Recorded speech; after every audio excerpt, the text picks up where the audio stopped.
Alkisah pada masa lampau di Provinsi Jambi, hiduplah sepasang suami istri yang belum dikaruniai anak. Perkawinan mereka yang telah berlangsung cukup lama, belum juga mendapat tanda-tanda akan hadirnya seorang anak. Meski demikian, pasangan suami istri itu tak putus asa. Mereka terus berupaya dan berdoa. Pada suatu malam, pasangan suami istri itu mengalami mimpi yang sama. Mereka bermimpi didatangi seorang kakek yang tak mereka kenal.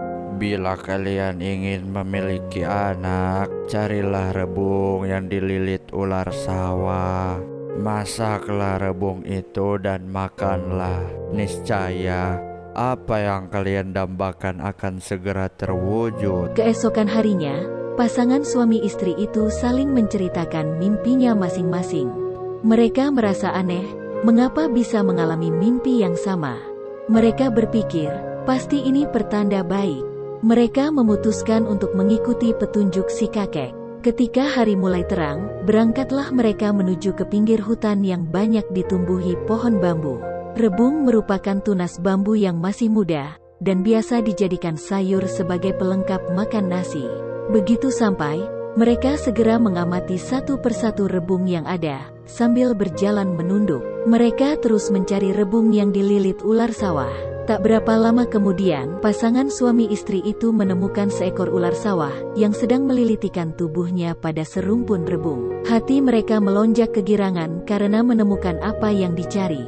Sebaiknya kita bicara saja pada ular sawah ini. Apa tujuan kita ke sini? Sang suami segera menceritakan mimpinya kepada ular sawah. Tak disangka, ular sawah itu ternyata bisa bicara layaknya seorang manusia. Bila kau membutuhkan rebung itu, ambillah. Tapi, aku ingin membuat perjanjian terlebih dahulu denganmu. Perjanjian apa yang kau maksud? Aku ingin kau berjanji untuk menyerahkan anakmu padaku. Jika ia perempuan, jika anakmu laki-laki, maka kau berhak memilikinya. Sepasang suami istri itu terkejut mendengar apa yang dikatakan ular sawah. Mereka tak menyangka ular sawah itu mengajukan syarat yang sungguh berat. Setelah terdiam beberapa saat, akhirnya sang suami menyetujui kesepakatan yang diajukan ular sawah. Baiklah, kami akan menyerahkan anak kami padamu jika ia perempuan. Kami akan menyerahkannya ketika ia berumur 7 tahun. Meski terasa sangat berat, keinginan memiliki anak yang begitu kuat, membuatnya memutuskan untuk setuju dengan apa yang dikatakan ular sawah itu. Sang istri pun tak punya pilihan lagi.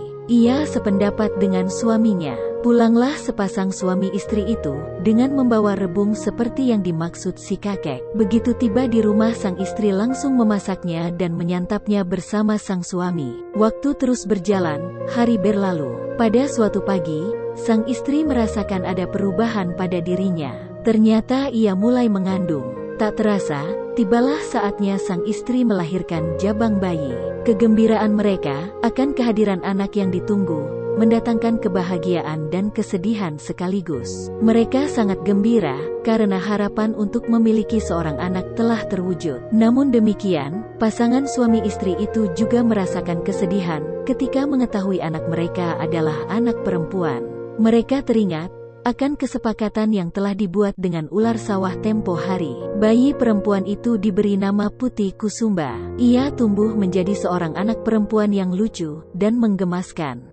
Ayah dan ibunya semakin resah, karena kini Putih Kusumba telah berumur 7 tahun. Tibalah saatnya anak itu diserahkan kepada ular sawah.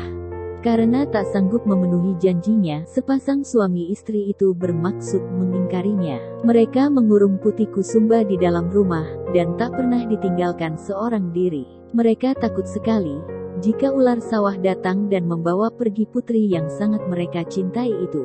Pada suatu ketika, sang suami hendak pergi berlayar, meninggalkan pulau tempat tinggal mereka. Sebelum berangkat, sang suami berpesan pada istrinya agar tak membawa Putih Kusumba keluar rumah walau sekejap. Jagalah Putih baik-baik, jangan sampai ular sawah itu punya kesempatan untuk mengambilnya, kata sang suami dengan nada khawatir. Sang suami sebenarnya enggan meninggalkan istri dan anaknya sendirian, namun, apa daya, ia harus mencari nafkah. Beberapa hari setelah kepergian suaminya, sang istri membawa Putih Kusumba mandi ke sungai. Sang istri lupa akan pesan suaminya.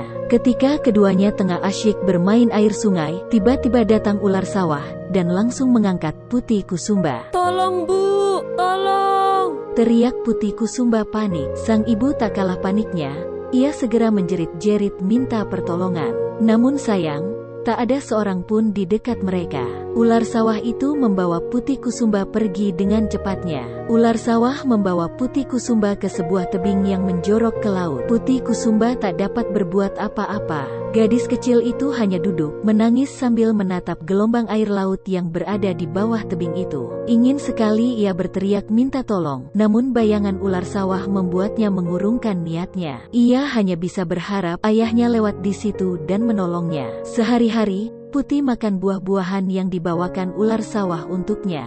Tiba-tiba ular sawah datang menghampiri Putih Kusumba dan bertanya, "Sebesar apakah hatimu, gadis kecil?" "Sebesar jeruk." Beberapa hari kemudian, ular sawah datang lagi dan bertanya padanya, "Sebesar apa hatimu sekarang, gadis kecil?" "Sebesar mangga." Setiap hari, Putih Kusumba senantiasa memandang ke bawah tebing. Ia berharap ayahnya lewat di situ. Ketika tengah melamun, Putih Kusumba dikejutkan oleh suara ular sawah yang tiba-tiba sudah berada di kampingnya. "Hai gadis kecil, sudah sebesar apa hatimu sekarang?" "Sebesar kelapa." Ular sawah gembira sekali mendengar jawaban Putih Kusumba. Sudah saatnya berpesta nanti malam." Ular sawah berniat mengundang ketiga ekor ular temannya untuk beramai-ramai menyantap Putih Kusumba. Melihat ular sawah yang menyeringai ke arahnya, Putih Kusumba menangis semakin keras. Ia tahu kalau tak lama lagi dirinya akan disantap ular sawah. Hari mulai senja, ketika Putih Kusumba melihat sebuah perahu yang berada tak jauh dari tebing. Ia mengamati sosok laki-laki di atasnya. Ia merasa mengenali sosok yang tengah mendayung di atas perahu itu. Dugaannya benar. Ayahnya yang tengah melaju di atas perahu itu sebentar lagi lewat di dekatnya. Putih Kusumba pun berteriak sekeras-kerasnya, "Ayah! Ayah, tolong Putih!" Setelah memperhatikan keadaan sekeliling, sang ayah akhirnya menemukan tempat anaknya berada. Ia melihat Putih Kusumba tengah melambai-lambaikan tangannya dari atas tebing sambil berteriak-teriak. Sang ayah terkesiap. Ia memastikan bahwa anaknya itu tengah disandera ular sawah. Tak mau membuang waktu, ia langsung mendayung ke bawah tebing, hendak menjemput anaknya. "Melompatlah kau ke sini, Nak. Ayah akan menangkapmu." Meski takut, Putih Kusumba menuruti perintah ayahnya. Ia segera melompat dari atas tebing yang rupanya tak terlalu tinggi itu. Sekejap kemudian, ia merasakan tubuhnya telah sampai dalam gendongan ayahnya. Ular sawah yang baru datang bersama ketiga temannya sangat terkejut melihat Putih Kusumba sudah tak ada di tempatnya. Setelah mencari-cari, matanya menangkap sebuah perahu nelayan berisi seorang laki-laki dan seorang anak kecil di kejauhan.